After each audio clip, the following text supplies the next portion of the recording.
50-50 কলগুলো বড় দল ফেভার পায়, একাধিক দল এই সুবিধা পেয়ে থাকে। হ্যাঁ। তবে মেসির 2টা শটই আমি বলি, তবে আনফরচুনেটলি মেসির 2টা শটের একটাও কোয়ালিটি ছিল না। মেসির ক্ষেত্রে যেটা হলো, মেসি লাকি যে সেই পেনাল্টি মিস করলেও ম্যাচগুলোকে রেস্কিউ করতে পারছে।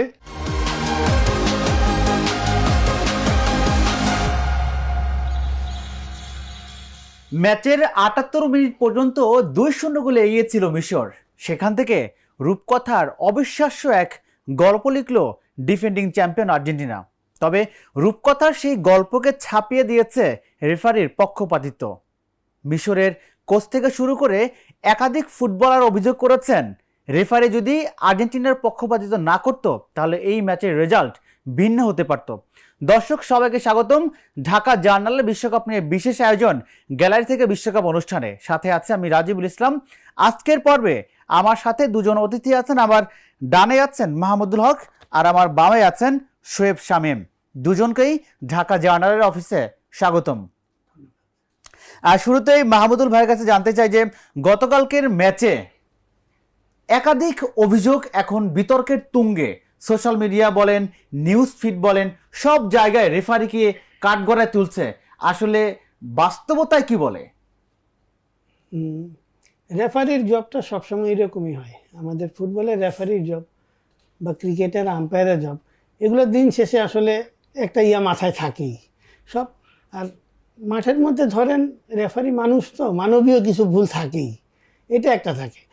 প্লেয়াররা যখন প্রেসারে থাকে, রেফারিও একটা প্রেসারে থাকে, এটা একটা। আবার ধরেন রেফারি সব ডিসিশন তো একা নিতে পারে না। এখন রেফারির ডিসিশন অনেক কন্ট্রোল হয়ে গেছে। ভার বলে একটা আলাদা প্যানেল আছে, 3-4 জন বসে খেলাটা দেখে, তারপরে অন্তত আমার তো মনে হয় 15-20টা অ্যাঙ্গেল থেকে ক্লিপগুলো দেখে রেফারিকে একটা ক্লিপ যেটা সবচেয়ে বেশি ওরা মানে এই ইস্যুর পক্ষে শক্তিশালী মনে করে, সেটাই না রেফারিকে দেখায়। রেফারি ওটার উপর একটা ডিসিশন দেয়। আর কালকের ম্যাচ নিয়ে যে জিনিসটা হইতেছে, আসলে আমি দীর্ঘদিন ধরে আমি খেলা দেখাটা, ফুটবলটা আমার একটা প্যাশনের মতো। সেই 98, 97, 98 থেকে টানাই মানে রাত জাগা ইউরোপের খেলা দেখা। আমরা যাদেরকে বড় দল বলি যাদেরকে, কেন তাদের এই দলগুলো কোনো না কোনোভাবে একরকম ফেভার পায় রেফারির বাসির। এটা আমি সবসময় দেখছি। তুলনামূলক যারা ছোট দল, যেমন মিশর কালকে এই জিনিসটা, যে ওরা তুলনামূলক ভালো খেলছে, খুব তুলনামূলক ছোট দল, ওরা হয়তো এই বাসিটা বাজে নাই। আবার ম্যাক্সিমাম হয় কি 50-50 কলগুলা ইয়ার পক্ষে যায়, 50-50 কলগুলো বড় দল ফেভার পায়, যেটা আর্জেন্টিনা কালকে অবভিয়াসলি কয়েকটা ক্ষেত্রে 50-50 কল তো পাইছি। আবার ধরেন যেটা নিয়ে বেশি আলোচনা হইতেছে, যে প্রথম যেই গোলটা করলো ব্রাজিল, যেই গোলটা ডিজেলাও করে দিল, লিচাকে যে ফাউলটা করলো, এইসব ক্ষেত্রে দেখা যায় কি কালকে এটা আমার অনেক তো ফেসবুকে নানান সোশ্যাল মিডিয়া নানান রকম আলোচনা হয়। অনেকে পিছনের টানে, উদাহরণ টানে, যে ওই ম্যাচে কীরকম ফাউল হলো, ওইটা তো দিল না, এটা কেন দিল। আসলে ক্যামেরায় যেটাই দেখাক, ভার যেটাই দেখুক, দিন শেষে ডিসিশনটা তো মানুষ নেয়।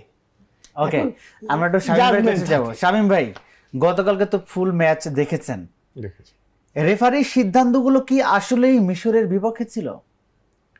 পুরোপুরি বিপক্ষে ছিল এইভাবে বলা যাবে না। আপনি যেমন মিশরের যে তৃতীয় যে বলটা, তারা যে গোলটা যে করলো, এটাতে কিন্তু আপনি সকাল থেকে গণমাধ্যমে এবং কি বলে সোশ্যাল মিডিয়াতে দেখছি যে রেফারিকে একতরফাভাবে দায়ী করা হচ্ছে। এটা তো রেফারির করার কিছু ছিল না, কারণ ভার তাকে কিন্তু সিগন্যাল দিছে যে পিছনে একটা অবস্ট্রাকশন আছে। এবং খেলোয়াড়টি যখন সে বলটা নিয়ে সামনের দিকে বাড়ায়, তখন ওদের ক্যামেরা থেকে পিছনে ধরা খায় যে তাকে পা দিয়ে আঘাত করা হয়েছে বুটের তলায়। তখন সেই সিগন্যালটা সেটাকে পরখ করে পরবর্তীতে ভার সিদ্ধান্ত দেয় যে ওই গোল বাতিলের। তো এখানে রেফারির করার কি আছে?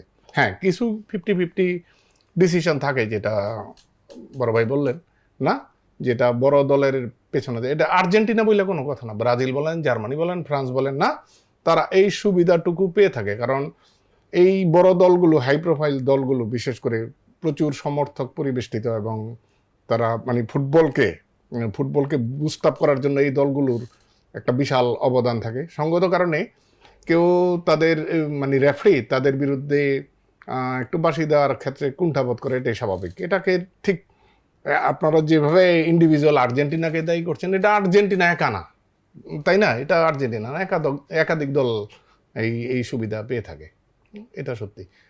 আর কি বলে, সাম্প্রতিক সময়ে এটা আরো বেশি মানে বিতর্কিত হয়ে উঠছে যখন থেকে ভার যেই সিস্টেমটা যখন শুরু করলো। তো ভারের ব্যাপারটা হচ্ছে যে ভারটা অ্যাপ্লাই করা মানে আরেকজনকে বোধহয় নির্বার করে দেয়া, ব্যাপারটা তো এমন না। সেখান থেকে রেফারির একক সিদ্ধান্তে কোনো কিছু হয় না, ভার এবং তার মিলিত সিদ্ধান্তে কিন্তু তার একটা ফাইনাল ডিসিশনে আসে যে কার পক্ষে যাবে বা কোনটা নিউট্রাল। তারা আমার কাছে এই পর্যন্ত মনে হয়েছে যে দুই একটা ছাড়া সব কিছু ঠিকঠাকই আছে। এমন আপনি যেটা কালকে বললেন যে রেফারি গোল বাতিল করে দিল, আমি আগেই বলেছি এটা রেফারির কোনো না, ভার থেকে সিগন্যাল দিছে, তখন সে এটাকে বাতিল করতে বাধ্য হয়েছে। তার আগে কিন্তু তারা ফুটেজটা কিন্তু দেখছে, ভিডিও ফুটেজ, যে ফুটেজটা, সে ফুটেজটা কিন্তু আপনার কি করে ক্লোজ করে কিন্তু দেখানো হয়েছিল যে একটা পরিষ্কার ফাউল ছিল। সুতরাং এই ব্যাপারটা ওভারলুক করাই ভালো বোধ হয় আমাদের। ওকে, মাহমুদুল ভাই, মিশরের কোচ হোসান হাসান তিনি অভিযোগ করেছেন গণমাধ্যমের কাছে যে ব্যবসার জন্য বিশ্বকাপে মেসিকে রাখতে চায় এবং আর্জেন্টিনাকে জেতাতে চাইলে অন্য দলকে বিশ্বকাপে কেন আনা হয়, এটা মিশরের কোচের প্রশ্ন। এটা হয়তো হিট অফ দ্য মোমেন্টে বলতে পারছে। এমন একটা ম্যাচ 2-0 লিডে থাকা 70-78 মিনিট পর্যন্ত, তারপরে একটা ঝড়ে হঠাৎ করেই খেলাটা ঘুরে যাওয়া, এটা যে কোনো কোচের জন্যই বা টিমের জন্যই এটা একটা তারা তো একটা দেশকে রিপ্রেজেন্ট করে, কোটি কোটি মানুষ না হইলেও কোটি কোটি মানুষ খেলা দেখে, সবার একটা ইমোশন থাকে, এটার সাথে ফুটবলের সাথে ইমোশন তো থাকে। আউট অফ ইমোশন হোসান হাসান করছে।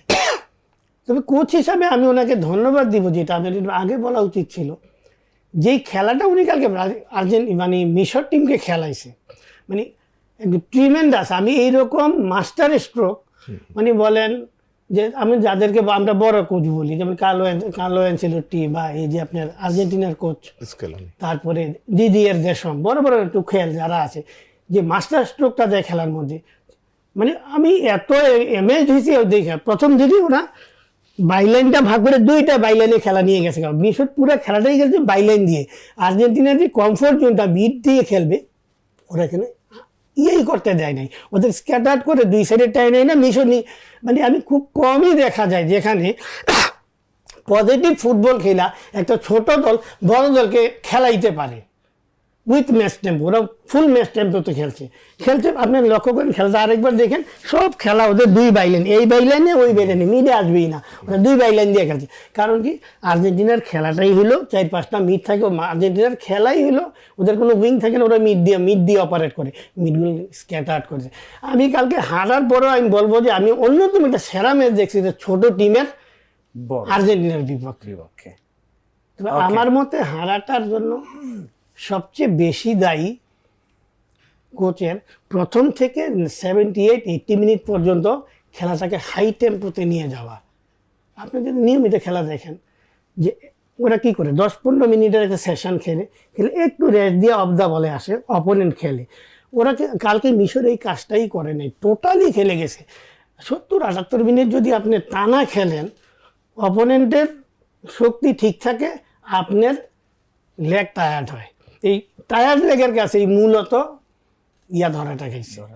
যখন শেষ মুহূর্তে গিয়ে আর্জেন্টিনা স্বাভাবিক দেখতেছে আর হাতে সময় আছে 18 মিনিট 20 মিনিট, আমরা বিশ্বকাপে আউট হয়েছি, ওরা তো তখন তেরে ফুরে দিবে। ডিফেন্ডিং চ্যাম্পিয়ন, তো তারা তো ডিফেন্ড করতে আসছে কাপটা, এই যে চাপটা দিছে এবং ওদের যে মানে টোটাল পরিস্থিতিতে ওরা গেছে, ওদের ফ্রেশ লেগ। আরেকটা কথা হইলো, ছোট্ট কথা হইলো যে সাপগুলা করছে, এইসব ছোট টিমের সাপ কখনোই এক সমান থাকে। বেঞ্চ শক্তি আর আপনার কি বলে স্টার্টিং 11-এর শক্তি এক থাকে না। রাইট সাইডে একটা প্লেয়ার ছিল, প্রচণ্ড চাপ দিতে ছিল রাইটে বা লেফটে, কি নাম ছেলেটার, প্রচণ্ড চাপ দিতে ছিল বারে মানে আর্জেন্টিনার ডিফেন্সকে একদম ব্যতিব্যস্ত রাখছে। ওরা যখন তুলে নিল, ওর সাপটা তো ওই প্রেশারটা রাখতে পারে নাই।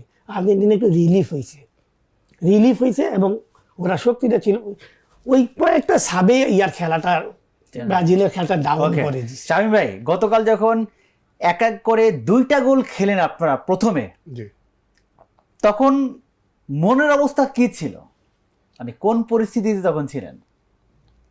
কিছুটা তো কি বলে মনের উপরে একটু মানে মেন্টাল প্রেশারটা তো পড়ছেই এই কারণে যে যে 2 গোলে লিড নেওয়ার পর একটা দল যখন ট্রেডিশনাল বাস পার্কিং ডিফেন্স বা লো ব্লকে তারা খুব শক্ত অবস্থান নেয় না, সেটা সেটা করতে পারলে অবশ্যই আর্জেন্টিনার উপর প্রেশারটা বাড়তো। কিন্তু তারা সেই ন্যারো শেপ করতে গিয়ে কি বলে আর্জেন্টিনা মূলত ট্রেডিশনাল উইঙ্গার কিন্তু ব্যবহার করে না। আমি আমার লাইফে আর্জেন্টিনাকে 3 জন উইঙ্গার ব্যবহার করতে দেখছি এই পর্যন্ত, সেই 82 থেকে এখন পর্যন্ত। এরা হচ্ছে লাবেজ্জি, ডি মারিয়া এবং ক্যানিজিয়া। এই 3 জনের বাইরে আমি কোনো ট্র্যাডিশনাল উইঙ্গার দেখিনি। সঙ্গত কারণে আর্জেন্টিনা যেটা মিড ব্লক থেকে আপনার ফাইনাল থার্ডে কিন্তু অপারেট করে, এবং কখনো কখনো সেই জায়গায় যদি ব্যাক বাউন্স হয় ওখান থেকে কিন্তু আবার তারা ডায়াগোনাল পাসগুলো কিন্তু অপারেট করে। এই জায়গাটায় আপনার কি বলে এই জায়গাটাকে ওরা মনোযোগ দিতে গিয়ে কিন্তু উইং সাইড থেকে গতকাল আমি দেখলাম যে মোটামুটি ভালো বলই আসছিল। আপনি খেয়াল করে দেখবেন যে আর্জেন্টিনা যে 2টা গোল মিশরকে দিল বা মিশর যে 2টা গোল কনসিড করলো, এই বল 2টা কিন্তু উইং থেকে আসা। অর্থাৎ তারা এক পর্যায়ে যে প্যারালাল যে ডিফেন্ডারগুলো ছিল না, সেই আপনার রাইট সাইড দিক থেকে যখন আক্রমণগুলো হচ্ছিল তখন মনে হয় যে ওইখানে তারা মানে মার্কারটা প্রপার প্লেয়ারকে ঠিক রাখতে পারেনি বলে ফলে সে ট্র্যাক ব্যাক করে ওখান থেকেই কিন্তু আপনার ওই ক্রসগুলো করেছে এবং আর্জেন্টিনা ওইখান থেকে 2টি গোল শোধ করেছে। এবং আমার ওই যেটা বললাম, যেটা ভাইও বললো যে 80 মিনিট পর্যন্ত আপনি এমন একটা দলের সাথে যদি করেন, আপনি বুকচিতে লড়ার চেষ্টাও করেন, আপনি কিন্তু ওরা কিন্তু এটা ধাতস্থ, ল্যাটিন দল এই ধরনের ফুটবলে ধাতস্থ। এই জিনিসটা ওরা শেষ পর্যন্ত ধরে রাখতে পারেনি। এবং ওই যে সাব যেটা আপনি 20কে তুললে আপনি 19কে নামাবেন, আপনি যদি 13তে নামান সেখানে কিন্তু অসম একটা ব্যাপার হয়ে যায়। এবং মিশরের যেই এই চেঞ্জিংগুলোতে একটা ভুল ছিল বলেই গ্রিপের আপার হ্যান্ডের ম্যাচটা তাদের হাতছাড়া হয়ে যায়। মাহমুদুল ভাই, তার সাথে রেফারির একটু সাপোর্ট ছিল, এটাও যোগ করে। আচ্ছা, মানে 2 গোল খাওয়ার পর আপনাকে মনে হয়েছিল আর্জেন্টিনা খেলা ফিরবে? আমার একটা ছিল, আমার ঘরে মোটামুটি সবাই আর্জেন্টিনার ফ্যান্স। আমি ওদেরকে একটা কথাই বলতেছিলাম যে একটা গোলের দরকার আর্জেন্টিনার। তোমরা স্বাভাবিক প্যানিকড হয়ে গেছে সবাই, যেমন ছেলে মেয়ে যারা, ছেলের মেয়ের জামাই সবাই প্যানিকড একদম। বললাম যে ওয়েট করো, দেখো আর্জেন্টিনার মধ্যে বড়, আর্জেন্টিনা বলে না, কালকে আর্জেন্টিনা খেলা ছিল বলে বড় দলের ফার্স্ট ব্রেক থ্রুটা দরকার হয়। ফার্স্ট ব্রেক থ্রু হয়ে গেলে ওরা যে মোমেন্টামটা গ্রো করে না, এইটা তখন আর ছোট দলের পক্ষে এটা আর কভার করা সম্ভব, এটা ট্যাকেল দেওয়া সম্ভব হয় না। 78 মিনিটে গিয়ে ওরা যে ট্যাকেল দিল, লাকিলি গোলটা পাইল। আপনি একটা জিনিস দেখছেন কি না জানি না, আমি সাধারণত মানে আমার লেখালেখি টুকটাক এগুলো ফেসবুকেই থাকে। আমার কিছু এমন গ্রুপ আছে, গ্রুপ বলতে নিজের কিছু ফুটবল ফ্যান্স আছে, ওদেরকে নিয়ে আলোচনা করি। তা আমি একটা জিনিস দেখলাম যে মানে আনপ্রেসিডেন্টেড একটা কাজ কালকে দেখলাম। মিশর একটা ডিফেন্সিভ লাইন, ওদের একটা, আপনি দেখবেন ফুটবল খেলায় 2টা ডিফেন্সিভ লাইন থাকে, মূল ডিফেন্স সামনে থাকে, মিড থেকে সামনে এসে একটা প্রোটেকশন লাইন থাকে না, আমরা যেটা বলি ইন বিটুইনে প্লেয়ার উইকেট অপোনেন্ট টিম। ওরা লম্বা একটা লাইন করছে, খুব কম্পোস্ট। এটা দিয়ে আমার খুব ভালো লাগছে খেলাটা। এতক্ষণ আর্জেন্টিনা আটকে রাখছে, খুব সুন্দরভাবে ম্যান মার্কিং করছে। 6-7টা প্লেয়ার এক লাইন। কিন্তু সমস্যা হলে এক লাইন যখন থাকে, কোনো রকমে যদি কেউ লাইনটারে ব্রেক করে দেয় আপনার সামনে, কালকে কিপারের কিছু করার থাকে না। মানে এটা আমি বলবো এটা হাই রিস্ক নিয়েছিল এই কোচের। এটাও একটা ভালো, এটা পজিটিভ দিক ছিল, সেটা নেগেটিভ হয়েছে। মেসি আবারও পেনাল্টি মিস করেছে গতকালকে। এর আগের ম্যাচেও পেনাল্টি মিস করেছিল সম্ভবত কেপ ভার্দের বিপক্ষে, এই ম্যাচেও পেনাল্টি মিস করে। মানে মেসির পায়ে যখন পেনাল্টি শুট আউট হয় তখন যদি মিস হয় সেটা আসলে কতটা খারাপ লাগে? আসলে ওয়ার্ল্ডের যত বড় মানে হাই প্রোফাইল খেলোয়াড় দেখেন, তাদের জীবনের কোনো না কোনো অংশে যখন সে প্রাইম ফর্মে ছিল তখনও কিন্তু সে পেনাল্টি মিস করার রেকর্ড তার আছে। মেসিও তার ব্যতিক্রম নয়। তবে ব্যাপারটা একটু অড লাগছে এই কারণে যে মেসির মতো খেলোয়াড় ওয়ার্ল্ড কাপে 8টি পেনাল্টি শুট নিতে গিয়ে 4টি গোলে কনভার্ট করছে, 4টি মিস করছে। ব্যাপারটা একটু তো অড লাগেই। এটা মেসির দ্বারা হতে পারে, এমনটা হয়তো বা হতে পারে যে যখন একটা দল পিছিয়ে পড়ে তখন নার্ভের উপর একটা প্রেশার থাকে, হয়তো প্রেশারটাও ওইভাবেই করতে পারে নাই, নিতে পারে নাই বলে বোধহয় সেই পেনাল্টিটা মিস করেছে। তবে তার কি বলে বাকি সময়ে তার নৈপুণ্য দিয়ে কিন্তু সে এটাকে একেবারে কড়ায় গন্ডা কিন্তু উসুল করে মেসি যখন দ্বিতীয় গোলটা দেয়, মানে 2 নম্বর গোলটা তো মেসির, জি তখন সে যে উদযাপনটা করলো, জি আসলেই একটা বাদ ভাঙা উল্লাস ছিল কিনা, অবশ্যই ছিল, আকাশে উঠছিল। অবশ্যই ছিল। আপনি দেখছেন যে তারা সময়টাকে ঠিক এমন জায়গায় এসে দাঁড় করিয়েছে যেখানে আর্জেন্টিনা মিস করলে এই ম্যাচটা কিন্তু গ্রিপ থেকে বের হয়ে যাবে, সময় কিন্তু হাতে খুব বেশি ছিল না।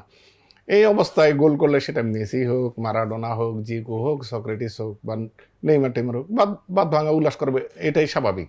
কারণ এমন একটা জায়গা থেকে যখন আপনি প্রতিপক্ষের এই অ্যাগ্রিগেট 2-0 গোলের যে অ্যাগ্রিগেট, সেই জায়গা থেকে দলটাকে যখন ফিরিয়ে নিয়ে আসবেন তখন এই বাদ ভাঙা উল্লাসটা থাকতেই পারে। এবং এটার পেছনে আর একটা ব্যাপার যেটা আমি মনে করি যে এটা মানে নিজ দলের খেলোয়াড়দেরকে উৎসাহিত করা, যে আমাদের হাতে আর কিছু সময় আছে, আমরা উইনিং গোলটা করতে পারবো, এটারই একটা প্রাক প্রদর্শনী তারা মাঠে এটা শো করে। বড় দলে আমি 1 মিনিট মেসিকে নিয়ে একটু বলি। ওকে, শিওর। মেসির যে শটটা মিস করছে, মেসি কিন্তু মাঝে মাঝে এরকম বিগ ম্যাচে মিস আসে। অবশ্য মেসির এটা একা না, আপনি খুঁজলে আমরা তো আগে দেখছেন না, 82 সনে জিকোর মিস আছে, 86 সনে জিকোর মিস আছে, প্লাটিনির মিস আছে, ম্যারাডোনার মিস আছে, মিস সবাইরই হয়। হ্যাঁ, তবে মেসির 2টা শটই আমি বলি, তবে আনফরচুনেটলি মেসির 2টা শটের একটাও কোয়ালিটি ছিল না। যেই শট মারছে কিপারের একদম রিচে ছিল, 1 নাম্বার কমফোর্টেবল হাইটে ছিল। হ্যাঁ, মেসি আপনার ডেড বলে, আপনার কি বলে এটা, মানে ফ্রি কিকে যেই পেস দিয়ে মারতে পারে, যে বল ঘুরাইতে পারে, ইয়াতে এই বলটা সে পেনাল্টিতে হয়তো এই পজিশনে একটু জায়গায় হয়তো সে এই বলটা এইভাবে করতে পারেনি। প্রথম যেই মিসটা করলো, বলটা এইভাবে সুইং করেছিল, বলটা বেশি সুইং করে বাইরে গেছে। কালকে এমনভাবে মারলো, বল সুইংই করলো না, জায়গায় রইলো, কিপার একদম হ্যান্ডে, ও মনে করছিল শেষ মুহূর্তে বলটা ঢুকে ওইদিক যাবে। মানে আগের ম্যাচে যেই মিসটা করছিল, যেখান থেকে লাস্ট মোমেন্টে সুইং করেছিল, বলটা সুইং করে নেটে যাওয়ার কথা, বলটা বারবার সে ওই জায়গাটা নেট করে শটটাকে একটু ভিতরে আনছিল, আমার যেটা মনে হয়েছে শটটা ভিতরে না সুইং করতে গেছে, বলটা ভিতরে রয়েছে, সুইং করে নেই। আপনি তার কি বলছিলেন? আমি বলছিলাম যে মেসি আমার দেখা যেই 4টি ম্যাচে পেনাল্টি মিস করেছে, আমার মেমোরি যদি ভুল না করে 2018-তে আইসল্যান্ডের বিরুদ্ধে একটি পেনাল্টি মিস করেছিল, ওই খেলাটা ড্র হয়েছিল, এবং বাকিগুলো কিন্তু সে তার ক্যাপাবল দিয়ে কিন্তু সেই ম্যাচগুলো রেস্কিউ করছে। আমি যদি ব্রাজিলের ক্ষেত্রে যাই, যে 86-এ কারেকার 1-0 গোলে লিড নেওয়ার পর কিন্তু জিকো পেনাল্টি মিস করে কিন্তু ব্রাজিলকে কিন্তু সেই বিশ্বকাপ থেকে মানে বিদায় করেছিল। হ্যাঁ, মেসির ক্ষেত্রে যেটা হলো, মেসি লাকি যে সে পেনাল্টি মিস করলেও ম্যাচগুলোকে রেস্কিউ করতে পারছে, জিকো সেটা পারে নাই। আচ্ছা, আমরা আর একটা ম্যাচ নিয়ে একটু কথা বলবো, সুইজারল্যান্ড বনাম কলম্বিয়া। রাউন্ড অফ 16 শেষ ম্যাচ ছিল সেটি। সেখানে 1-1 গোলের সমতা থাকার পর 4-3 গোলে কলম্বিয়াকে হারিয়েছে সুইজারল্যান্ড। আসলে কি কলম্বিয়া এবং সুইজারল্যান্ডের যেই শক্তির পার্থক্য, সেখানে কি কলম্বিয়া হারার কথা ছিল? না, আমি অন্তত মনে করি, আমি তো ভাবছিলাম ক্লিয়ার ফেভারিট, 1 গোল 2 গোলে জিতবে বা 2-1 হবে। কিন্তু পুরো ম্যাচটাই যেটা দেখলাম, মানে আশ্চর্যজনকভাবে সুইজারল্যান্ড এতটা কভার করছে, যেটা 50-50 মানে 19-20 খেলা হয়ে গেছে। এত সুন্দর খেলতেছিল সুইজারল্যান্ডের। যে জিনিসটা হয়েছে, হয়তো ওরা এখন মানে আমেরিকান কন্ডিশনটা, খুব গরমটারে খুব সুন্দরভাবে ওরা অ্যাডজাস্ট করতে পারছে। আর ইউরোপের টিম সাধারণত ডিসিপ্লিন ফুটবল খেলে, তো জানেনি, ওরা স্ট্রাকচার ফুটবল, ডিসিপ্লিন ফুটবল খেলে। এটা দিয়ে ওরা কলম্বিয়া আটকেছে। আর কলম্বিয়ার টোটাল টিমটার মধ্যে ধরেন 2-4 জন প্লেয়ার ছাড়া ওরা ওই রকম লেথাল দেখলাম না। ওরা ফাইনাল থার্ড, হ্যাঁ অনেকগুলো মিস করছে, 50-50 চান্স ছিল। আর আমি খুব মনোযোগ দিয়ে ইয়েটা দেখছি, পেনাল্টি শুট আউটটা দেখছি, বাজে শট নিয়েছে, একদম বাজে শট নিচ্ছে। হয়তো প্রেশার সামলাইতে পারে নাই। ইয়ার একটা শটই বাজে হয়েছে, আপনি কি বলে কলম্বিয়া আর সুইজারল্যান্ডের একটা শটই বাজে হয়েছে, আকাঙ্ক্ষী যে বলটা আকাশে মেরে দিছে। আকাঙ্ক্ষী ইদানিং আগে বোধহয় মিস্টিস করছে, ওর ইয়া নাই, কিন্তু ওদের শটগুলা। আর কিপার হিসাবে আমি বলবো, এমনি কিন্তু কলম্বিয়ার কিপার কিন্তু ভালো কিপার, কিন্তু কালকে আমি যেটুকু দেখলাম 4-5টা বলে 4টা তো আমি লক্ষ্য করছি, সে একদিকে তার নিজের ডান দিকে খালি ঝাঁপাইছে, এটা প্লেয়ার কখন করে, হয় যদি ওর অপোনেন্ট টিমের শটগুলা কারা দিবে ওদের সম্বন্ধে যদি ওকে ঠিক মতো হোমওয়ার্কটা না দেওয়া হয়, যে ইয়ার মধ্যে লাগাই দেয় না, পানি খাওয়ার ইয়াতে লাগাই দেয় কোন প্লেয়ার কোন দিকে কয়টা শট মারছে কিনা, এগুলো আপনি যখন অপোনেন্ট জানবেন না যে ও আসলে কোন দিকে শট মারে, ওর ফেভারিট জায়গা কোনটা, ফেভারিট শট কোনটা, তখন আপনি ব্লাইন্ড করবেন, একদিকে পড়তে থাকবেন, যদি লাগে তো লাগলো। কিন্তু কিন্তু দুই দিকেই ঝাঁপ দিছে, ডান দিকে একটা ঝাঁপ তো এত সুন্দর দিয়েছিল, হাতে দিয়ে ফাঁক দিয়ে বলটা বেরিয়ে গেছে, বাম দিকে একটা শট সে ঠেকাইছে, কাজেই কিপার হিসাবে সে কম্পোজ ছিল বেশি। গোলকিপার নিয়ে যখন কথা উঠলো তখন হচ্ছে শামীম ভাইয়ের কাছে একটু আসবো। সেটা হচ্ছে গতকালকে যে মিশর আর আর্জেন্টিনার গোলকিপারের একটা দ্বৈরথ ছিল, সেখানে আপনাদের বাজ পাখির বিপক্ষে মিশরের যে গোলকিপারের বীরত্বপূর্ণ অনেকগুলো সেভ ছিল না? দুটা গোলকিপারের মধ্যে কেমন লড়াই দেখলেন? আসলে এমিলিয়ানো মার্টিনেজ যে গোল দুটা কনসিড করছে ওটা তার মানে এটা ঠেকানোর কোনো সুযোগ ছিল না, এটা চাইলেও সে পারতো না, সে যতই ড্রাইভ করতো। কিন্তু মিশরের কিপার আমি যতটুকু ডাটাটা দেখেছি যে 7টা বোধহয় অন টার্গেটে শট ছিল না, এর মধ্যে তিনটি সেভ তো ছিল অসাধারণ, যেটা আউটস্ট্যান্ডিং। এখন হয় কি আপনার কখনো কখনো বড় দল গোল খেয়ে যায়, যখন নিজ দলটা প্রতিপক্ষের উপর প্রেশারটা করে তখন তার মধ্যে একটা ভাব চলে আসে যে আমার এদিকে খুব একটা বল আসবে না, কিন্তু কাউন্টার অ্যাটাক থেকে যখন খুব কাছাকাছি আইসা পড়ে, এবং সেটা এমন না যে 1-1-এ যে তার এটা থামানোরও কোনো মানে সুযোগ ছিল না। আমি কালকের ক্রেডিটটা মিশরের গোলকিপারকেই দিব, এই কারণে আর্জেন্টিনা অ্যাটাক করছে বেশি, ওখানে তো ফাইটটা বেশি, সে ফাইটে উইন করছে, এখানে যদি আপনি সেখানে যদি আর্জেন্টিনার অন টার্গেটে যদি 5টা-6টা যদি মিশর শট নিত, তাহলে এটা কম্পেয়ার করা যেত কে বেটার। তবে সে ভালো ছিল, তার দিকে স্পটলাইট ছিল, অ্যাটাক বেশি ছিল, সে ঠেকাইছে ভালো। ওকে, কোয়ার্টার ফাইনালের প্রতিপক্ষ ইতিমধ্যেই ঠিক হয়ে গেছে। France Morocco, Spain Belgium, Norway England, Argentina এবং সুইজারল্যান্ড। এর মধ্যে সবচেয়ে মানে হার্ড খেলা কোনটা হতে পারে? কোয়ার্টার ফাইনাল আসলে কোনো টিমই কাউকে ছাড় দেওয়ার মতো টিম নাই, প্রতিটা টিমই নিজস্ব শক্তি সম্পর্কে জানে, দুর্বলতা সম্পর্কে জানে, স্কোয়াডের টোটাল ইয়া সম্পর্কে ওরা ওইভাবে গেম প্ল্যান করবে। এই জায়গায় আইসেই মনে করেন ভালো মানে কোচদের মাস্টার স্ট্রোকটা দেখার সুযোগ থাকে। কোয়ার্টার ফাইনালের প্রতিপক্ষ হিসাবে মানে সুইজারল্যান্ড কতটা ট্যাকেল দিতে পারবে আর্জেন্টিনাকে? আর্জেন্টিনার জন্য সহজ হইতো যদি কলম্বিয়া থাকতো। দুইটা ল্যাটিন ঘরানার টিম, দুইটা নিজেদের খেলা খেলতো, একে অপরের খেলা বুঝতো, আর্জেন্টিনা এজ পাস করতো ইজিলি। কিন্তু এই জায়গায় ইউরোপের টিম কিন্তু ওরা এই সমস্ত ছোট বলি না কাউকে, ইউরোপের টিম মাঝারি টিম যারা লম্বা ফিজিক্যাল ফিটনেস ইয়ে তো আছেই, এগুলো তো আছেই, ওরা ন্যাচারালি 4-3-3 করলেও 4-2-2-এ খেলতে পছন্দ করে, মানে 4-4-2-এ খেলে, মানে 4টা ডিফেন্স রেখা, ডিফেন্সের শক্ত রেখা, সামনে আরেকটা 4 জনের একটা লাইন রেখে তারপরে খেলে।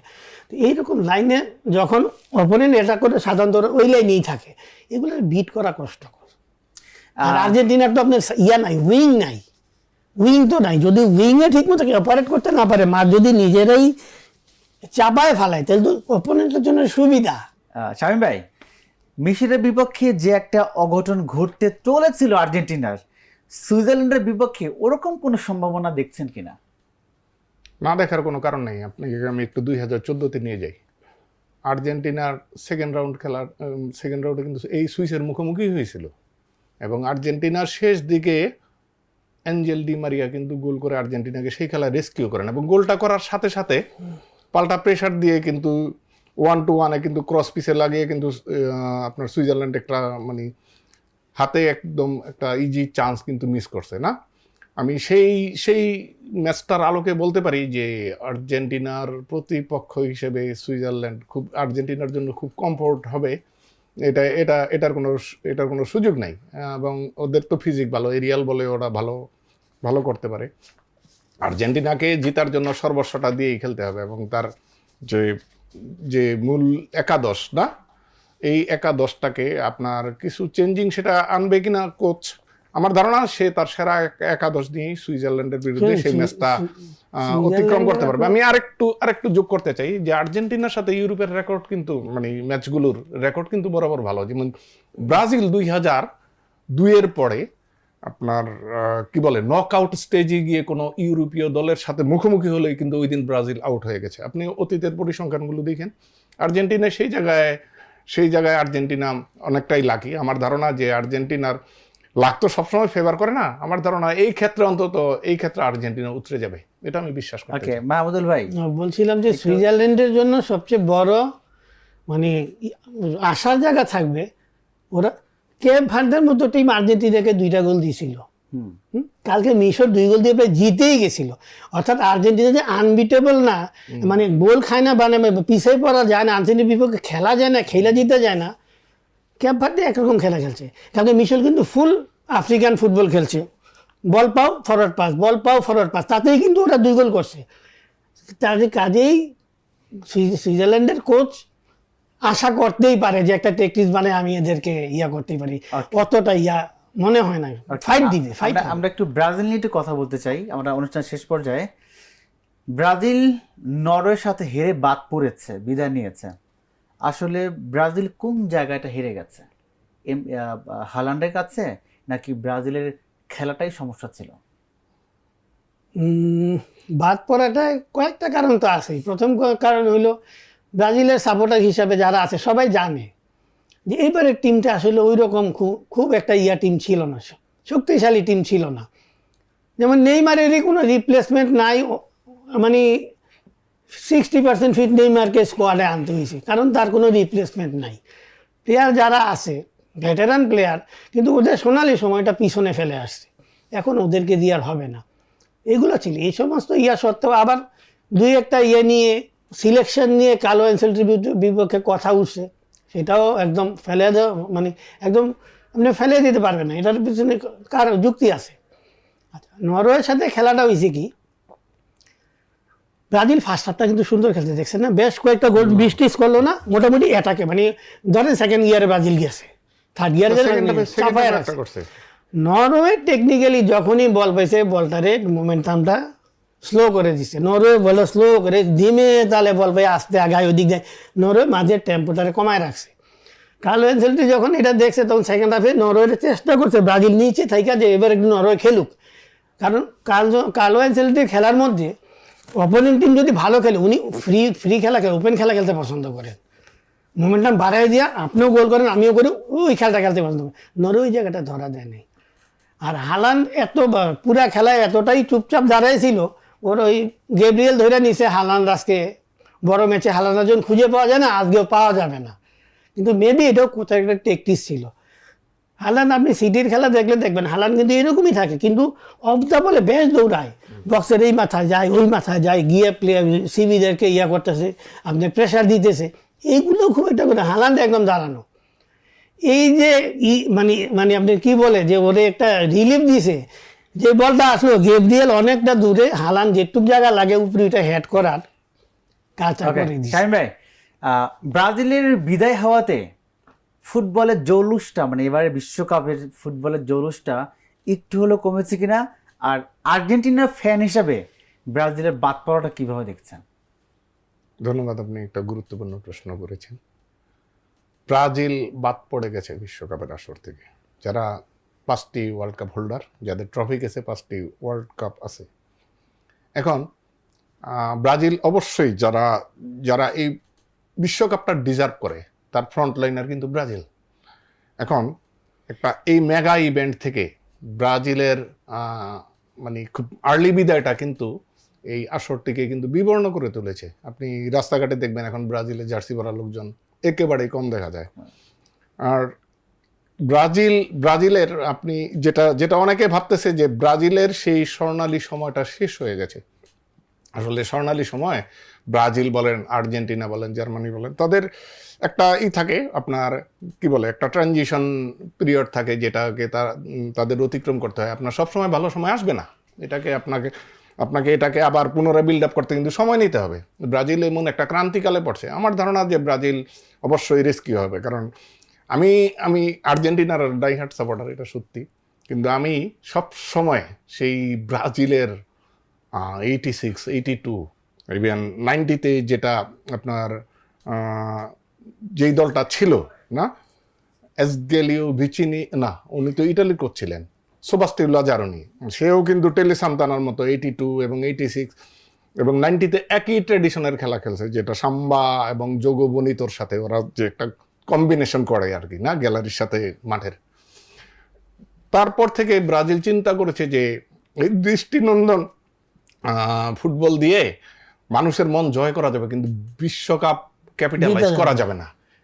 তখন তারা এই ট্র্যাক থেকে সরে এসে সেই আলবার্তো পেরেইরার হাতে দায়িত্ব দিল এবং রেজাল্ট ভিত্তিক খেলার দিকে মনোযোগী হলো। আপনি খেয়াল করবেন 94 থেকে 2002 পরপর 3টা বিশ্বকাপে কিন্তু ফাইনালিস্ট ব্রাজিল। তারা সেই পূর্বের সেই